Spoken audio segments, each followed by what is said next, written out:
ಧಿಕ್ಕಾರ. ಖಾಸಗಿ ಶಾಲೆಗಳ ಗುಲಾಮರಾಗಿರುವ ಶಿಕ್ಷಣ ಇಲಾಖೆಗೆ ಹೇಳಿ ಧಿಕ್ಕಾರ. ಖಾಸಗಿ ಇಲಾಖೆ ಗುಲಾಮರಾಗಿರುವ ಶಿಕ್ಷಣ ಇಲಾಖೆಗೆ ಹೇಳಿ ಧಿಕ್ಕಾರ. ಬಡ ಮಕ್ಕಳ RTEಯನ್ನು ಉಲ್ಲಂಘನೆ ಮಾಡ್ತಾರೋ ಮೌನವಾಗಿರುವ ಶಿಕ್ಷಣ ಇಲಾಖೆಗೆ ಹೇಳಿ ಧಿಕ್ಕಾರ. ಶಿಕ್ಷಣವನ್ನು ವ್ಯಾಪಾರದ ವಸ್ತುವನ್ನಾಗಿ ಮಾಡುವ ಶಿಕ್ಷಣ ಇಲಾಖೆಗೆ ಹೇಳಿ ಧಿಕ್ಕಾರ. ಲಕ್ಷ ಲಕ್ಷ ಸಂಬಳ ಪಡೆದು ಶಿಕ್ಷಣವನ್ನು ಸುಧಾರಿಸದ ಶಿಕ್ಷಣ ಇಲಾಖೆಗೆ ಹೇಳಿ ಧಿಕ್ಕಾರ. ಮಾಹಿತಿ ಕೊಡಲು ವಿಫಲವಾಗಿರುವ ಶಿಕ್ಷಣ ಇಲಾಖೆಗೆ ಹೇಳಿ ಧಿಕ್ಕಾರ. ಬೇಕೇ ಬೇಕು ನ್ಯಾಯ, ಬೇಕೇ ಬೇಕು ನ್ಯಾಯ. ಹೇಗ್ರೆ ಅಧಿಕಾರಿಗಳಿಗೆ ಹೇಳಿ ಧಿಕ್ಕಾರ. ಖಾಸಗಿ ಶಾಲೆಗಳ ಗುಲಾಮರಾಗಿರುವ ಶಿಕ್ಷಣ ಇಲಾಖೆಗೆ ಹೇಳಿ ಧಿಕ್ಕಾರ. ಶಿಕ್ಷಣವನ್ನು ವ್ಯಾಪಾರಕ್ಕೆ ಇಟ್ಟಿರುವ ಶಿಕ್ಷಣ ಇಲಾಖೆಗೆ ಹೇಳಿ ಧಿಕ್ಕಾರ. ಬೇಕು ನ್ಯಾಯ, ಬೇಕೇ ಬೇಕು ನ್ಯಾಯ, ಬೇಕೇ ಬೇಕು ನ್ಯಾಯ. ಶಿಕ್ಷಣ ಇಲಾಖೆಯನ್ನು ಮಾರಾಟಕ್ಕಿಟ್ಟಿರುವ ಶಿಕ್ಷಣ ಇಲಾಖೆ ಅಧಿಕಾರಿಗಳಿಗೆ ಹೇಳಿ ಧಿಕ್ಕಾರ. ಸಮರ್ಪಕವಾದ ಮಾಹಿತಿ ಕೊಡಲು ವಿಫಲವಾಗಿರುವ ಶಿಕ್ಷಣ ಇಲಾಖೆಗೆ ಹೇಳಿ ಧಿಕ್ಕಾರ. ತತ್ತು ಮಲಗಿರುವ ಶಿಕ್ಷಣ ಇಲಾಖೆಗೆ ಹೇಳಿ ಧಿಕ್ಕಾರ. ಬಡ ಮಕ್ಕಳ RTE ಚೀಟಿಗಳನ್ನು ಕದ್ದಿರುವ ಶಿಕ್ಷಣ ಇಲಾಖೆಗೆ ಹೇಳಿ ಧಿಕ್ಕಾರ. ಖಾಸಗಿ ಶಾಲೆಗಳ ಗುಲಾಮರಾಗಿರುವ ಶಿಕ್ಷಣ ಇಲಾಖೆಗೆ ಹೇಳಿ ಧಿಕ್ಕಾರ. ಕೋಳಿಗಳಂತೆ ವ್ಯಾಪಾರಕ್ಕಿಟ್ಟಿರುವ ಶಿಕ್ಷಣ ಇಲಾಖೆಗೆ ಹೇಳಿ ಧಿಕ್ಕಾರ. ಜಾಲಪ್ಪನ ಬಗ್ಗೆ ಆರಾಪನ ಜಾಲಪ್ಪನ ಶಾಲೆಯಲ್ಲಿ ಯಾಕೆ ಕೊಟ್ಟಿಲ್ಲ ಅದು ನನ್ಗೆ ಮಾಹಿತಿ ಬೇಕಷ್ಟೇ. ಇನ್ನು ಸ್ವಲ್ಪ ಕಡಿಮೆ RTE ನಾನು RL ಜಾಲಪ್ಪನ ಕೇಳಿದ್ನ ಅದು ಕೊಡಿ. ನಾನು ಅರ್ಜಿ ಕೊಟ್ಟಿದ್ದೆ. 10 ಯಾಕೆ ಕೊಟ್ಟಿದ್ದಾನೆ? ಅವ್ನು 100 ಸೀಟಲ್ಲಿ ಅವ್ನು ಯಾಕೆ ತಪ್ಪು ಮಾಹಿತಿ ಕೊಟ್ಟಿದ್ದಾನೆ? ನಿಮ್ಮ ಹತ್ರ ಮಾತಾಡಿದ್ರಲ್ಲ ಅವತ್ತು 100ರಲ್ಲಿ ಅವನು ತಪ್ಪು ಮಾಹಿತಿನೇ ನಿಮ್ಗೆ ಕೊಟ್ಟಿದ್ದಾನಲ್ಲ. ತಪ್ಪು ಮಾಹಿತಿ ಕೊಟ್ಟಿದ್ದಾನಲ್ಲ. ಅವರು ಒಂದು ಕ್ಲಾಸ್ ಇದ್ದಿದ್ದು 2 ಕ್ಲಾಸ್ ಆಯ್ತು ಅಂತೇಳಿ ಪ್ರಿನ್ಸಿಪಲ್ ಇರೋ ನಮ್ಮ ಕೇಸವರ್ಕರ್ ಮಾಡಿರ್ತೀರಿ ನಮ್ಮ ಎದುರುಗನೆ ಮಾತಾಡಿದ್ರಲ್ಲ. ಅದ್ರ ಮೇಲೆ ಕ್ರಮ ಏನು? 100ಕ್ಕೆ 25 ಕೊಡ್ಬೇಕಲ್ಲ. ಅವ್ನು ಯಾಕೆ 10 ಕೊಟ್ಟಿದ್ದಾನೆ? ಇನ್ನು 15 ಏನಾಯ್ತು? ಕರೀರಿ, ಸಮನ್ವಯ ಅಧಿಕಾರಿ ಕರೀರಿ.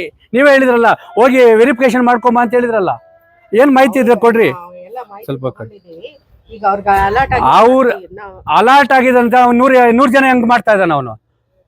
100 ಜನ ಮಾಡ್ಕೊಂಡು 10 ಹೆಂಗ್ ಸೀಟ್ ಕೊಟ್ಟನವನು? ಹೇಳಿ ಮೇಡಮ್. 100 ಸೀಟ್ ಕೊಟ್ಟರು. ನೀವು ಕೇಳಿದ್ರೆ ಮನೆ ಹೇಳಿದ್ರಿ CBSE IC ನಮ್ಗೆ ಇದು ಬರಲ್ಲ ಅಂತ ಹೇಳಿದ್ರು. ಬರಲ್ಲ ಅಂತ ಹೇಳಿದ್ರೆ ಶಿಕ್ಷಣ ಸಮಸ್ಯೆನ ಬೇಡ ಹಾಕ್ಬಿಡೋಣ. RTE ಬಂದು ಸ್ಟೇಟ್ ಇದಕ್ಕೆ ತಾನೇ ಕೊಡ್ತಾ ಇರೋದು, ಸೆಂಟ್ರಲ್ಗೆ ಏನು ಕೊಡ್ತಾ ಇಲ್ಲಲ್ಲ. ಅವನು ಯಾಕೆ ಇದು ಮಾಡಿದಾನೆ? ನಮಗೆ ವಿತ್ ಡಾಕ್ಯುಮೆಂಟ್ ಪ್ರಕಾರ ನಾನು ಮಾತಾಡ್ತಾ ಇದ್ದೀನಿ. ಅವನು ಯಾಕೆ ಮುಚ್ಚಿಟ್ಕೊಂಡ? ಅವನು ಮುಚ್ಚಿಟ್ಕೊಂಡು ಯಾಕೆ ಮುಚ್ಚಿಟ್ಕೊಂಡು 100 ಸ್ಟ್ರೆಂತ್ ಇರೋವಾಗ 10 ಯಾಕೆ ಕೊಟ್ಟಿದ್ದಾನೆ? ಅವ್ನು ಏನು ನೋಟಿಸ್ ಕೊಟ್ಟಿದ್ರಾ? ಆಯ್ತು, ನೋಟಿಸ್ ಕೊಟ್ಟಿದ್ರೆ ಕೊಡಿ, ನೋಟಿಸ್ ಕೊಡಿ. ಯಾಕೆ ಕೊಟ್ಟಿಲ್ಲ? ಕರೀರಿ, ಅವ್ರನ್ನ ಕರೀರಿ, ಸಮನ್ವಯ ಅಧಿಕಾರಿನ.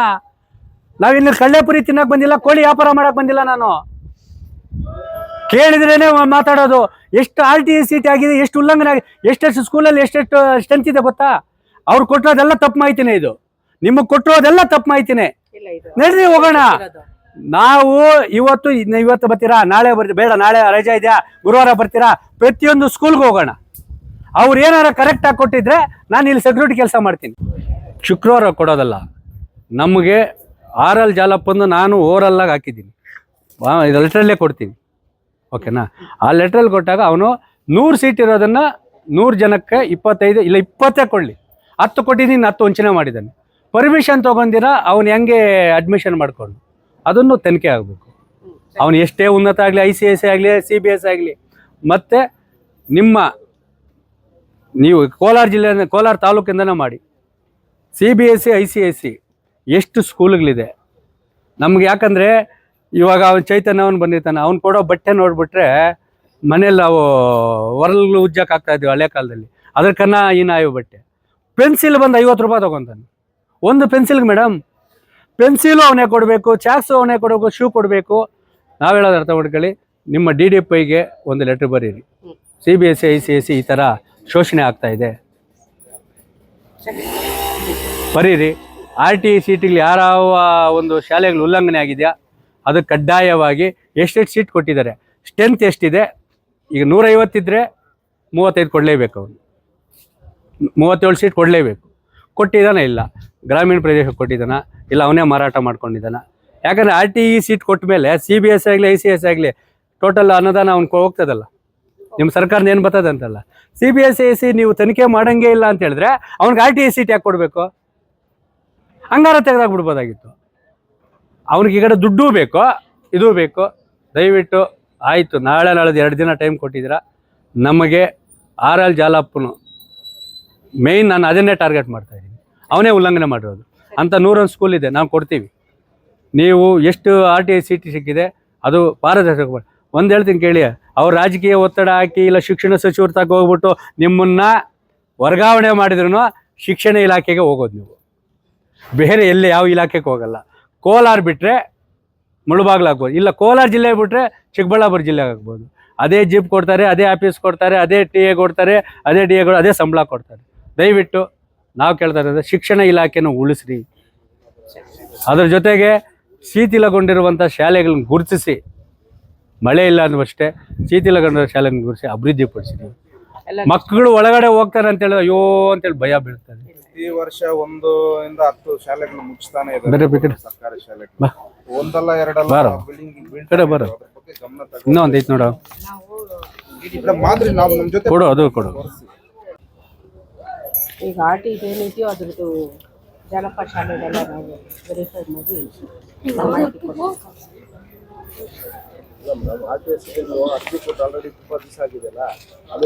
ಅದು ಟೈಮ್ ಲೈನ್ ಪ್ರೋಸೆಸ್ ಇದೆಲ್ಲ. ಈಗ ಸುಮಾರು ಜೂನಿಂದ ಪ್ರೋಸೆಸ್ ಆಗಿರೋದು. ಆ ಟೈಮ್ ಲೈನ್ ಪ್ರೋಸೆಸ್ಸಲ್ಲಿ ಏನಿದೆಯೋ ಅದ್ರ ಕ್ರಮ ವಹಿಸಿದ್ದೀವಿ. ಈಗ ಅಲರ್ಟ್ ಆಗಿರೋದು ಕಡಿಮೆ ಆಗಿರೋದ್ರಿಂದ ಅದ್ರ ಬಗ್ಗೆ ವಿವರವಾಗಿ ನಾವು ಪರಿಶೀಲಿಸಿ ಮಾಹಿತಿ ಕೊಡ್ತೀವಿ. ಎಷ್ಟಿದೆ ಮೇಡಮ್ ಸ್ಕೂಲುಗೆಲ್ಲ? ಈಗ ನಮ್ಮಲ್ಲಿ ಪ್ರೈವೇಟ್ ಸ್ಕೂಲ್ಸ್ 104, ICSEದು 4 ಇರ್ಬೋದು. ನಿಮ್ಗೆ ಗೊತ್ತಿಲ್ಲ ಎಷ್ಟು ಸೀಟ್ ಅಲರ್ಟ್ ಮಾಡಿದ್ರು ಅಂತ ಗೊತ್ತಿಲ್ಲ? ಇಲ್ಲ, ನಮಗೆಲ್ಲ ಅಲ್ಲಿ ಸ್ಟೇಟ್ ಇದರಿಂದನೇ ಬರೋದು, ರಾಜ್ಯ ಸರ್ಕಾರದಿಂದನೇ ನಮಗೆ ಬರೋದು ಮಾಡೋದು. ನಾವು ಅದನ್ನ ಅಲ್ಲ ಮೇಡಮ್, ಇಷ್ಟೆಲ್ಲ ಅವ್ಯವಸ್ಥೆ ಇದೆ, ನೀವೇನು ಕ್ರಮ ವಹಿಸಿದ್ರೆ? ಇದು ಅವ್ಯವಸ್ಥೆ ಅಲ್ಲ ಸರ್, ಇದು ಆದೇಶ ಏನಿದೆಯೋ ಅದ್ರ ಪ್ರಕಾರ ನಡೆದಿರುತ್ತೆ. ಆರೋಪ ಮಾಡ್ತಿದ್ದೀರಲ್ಲ? ಆರೋಪ ಮಾಡ್ತಿದ್ದಾರೆ ಸರ್, ಅದ್ರ ಪರಿಶೀಲಿಸಿ ನಾನು ಮಾಹಿತಿ ಕೊಡ್ತೀನಿ. ಒಂದು ನಿಮಿಷ, ನೀವು CBSE ICSE 4 ಶಾಲೆ ಅಂತಿದ್ದೀರ. ಚೈತನ್ಯ 1, RV 2, Indian public school 3, Vidyajyoti 4. ಕಣ್ಣಕ್ಕೆ ಅಲ್ಲಲ್ಲ, ಒಂದು ಹೇಳ್ತೀನಿ, ಕಣ್ಣು ಕಾಣಿಸಕಟ್ಟ 4 ಇದೆ ಅಂತ ಹೇಳ್ತೀರಾ?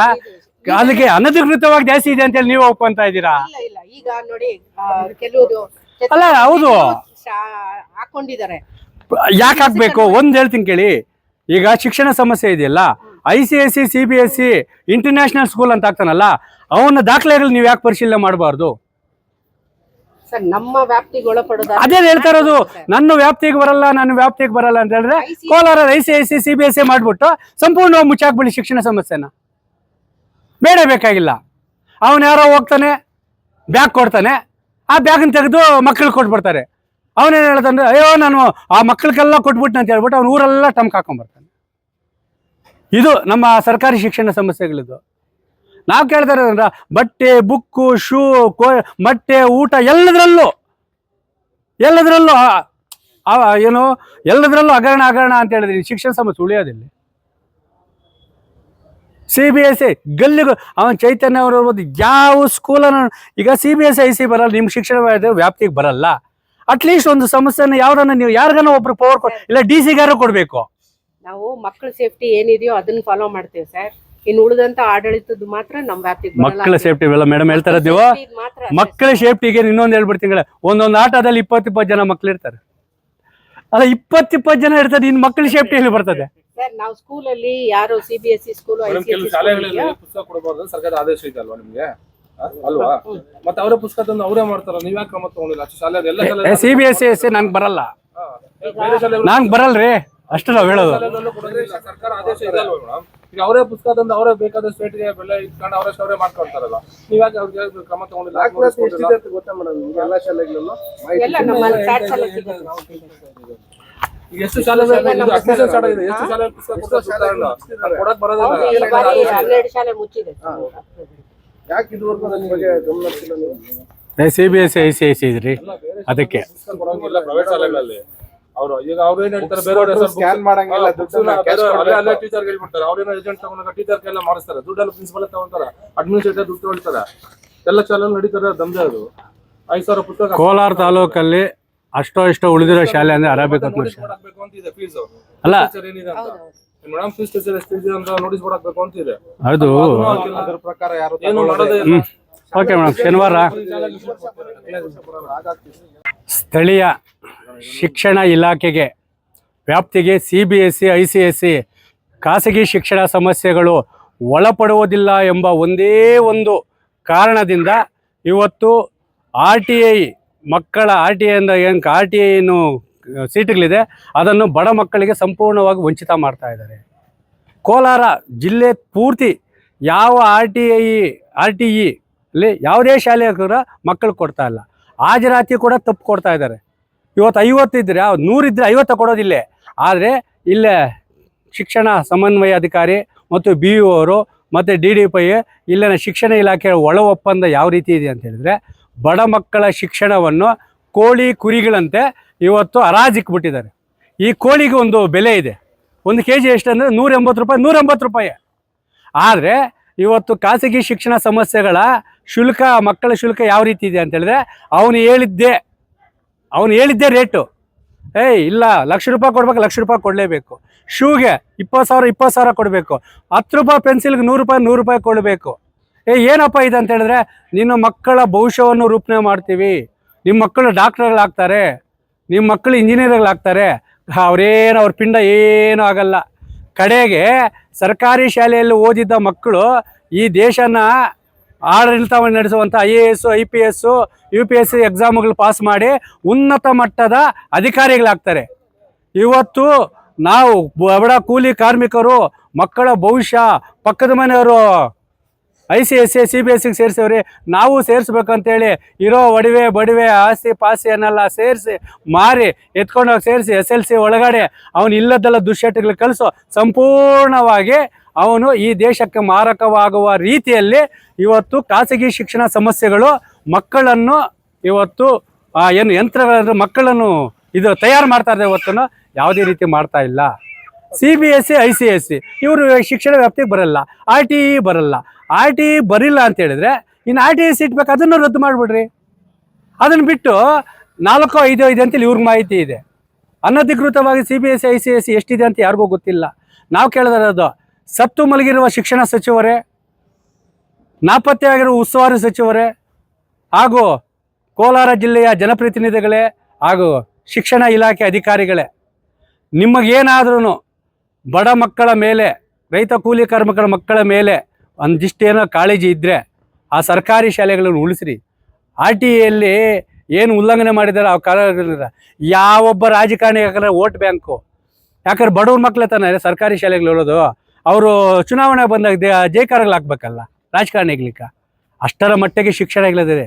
ಪುರಾತನ ಕಾಲದಲ್ಲಿ, ಪೂರ್ವಜರ ಕಾಲದಲ್ಲಿ ಒಂದು ಮರದ ಕೆಳಗಡೆ ಕೈಯಲ್ಲಿ ಬರೀತಾ ಇದ್ದಂತಹ ಶಿಕ್ಷಣ ಇವತ್ತು ಬಹುರಾಷ್ಟ್ರೀಯ ಕಂಪನಿಗಳ ಕಪ್ಪು ಮುಷ್ಟಿಯಲ್ಲಿ ಸಿಲುಕಿ ಸಂಪೂರ್ಣವಾಗಿ ನಾಶ ಆಗ್ತಾ ಇದೆ. ನಾವು ಕೇಳ್ತಾ ಇದ್ದಿಷ್ಟೇ, RTEನ ಉಲ್ಲಂಘನೆ ಮಾಡಿರುವಂತಹ ಖಾಸಗಿ ಶಿಕ್ಷಣ ಸಮಸ್ಯೆಗಳ ವಿರುದ್ಧ ಕಾನೂನು ಕ್ರಮ ಕೈಗೊಳ್ಳಬೇಕು. ಮತ್ತು ತಪ್ಪು ಮಾಹಿತಿ ನೀಡಿರುವಂತಹ ಕಾಲೇಜುಗಳ ಶಾಲೆಗಳ ವಿರುದ್ಧ ಪರವಾನಗಿಯನ್ನು ರದ್ದು ಮಾಡಿ ನೋಟಿಸ್ ನೀಡಬೇಕು ಅಂತೇಳಿ ಶಿಕ್ಷಣ ಸಚಿವರನ್ನು ಮಾಡ್ತಾ ಇದ್ವಿ. 3 ದಿನ ಸಮಯಾವಕಾಶ ಇದ್ವಿ. 3 ದಿನ ಒಳಗಡೆ ನಮಗೆ ನ್ಯಾಯ ಸಿಕ್ಕಿಲ್ಲ ಅಂತ ಹೇಳಿದ್ರೆ ಖಂಡಿತವಾಗಿಯೂ ಕೋಳಿಗಳು ಸ್ಲೇಟುಗಳ ಸಮೇತ ಎಲ್ಲ ಶಾಸಕರು ಮತ್ತು ಉಸ್ತುವಾರಿ ಸಚಿವರ ಕಾರ್ಯಕ್ರಮಗಳಿಗೆ ಗೆರ ಹಾಕುವ ಎಚ್ಚರಿಕೆಯನ್ನು ನೀಡ್ತಾರೆ.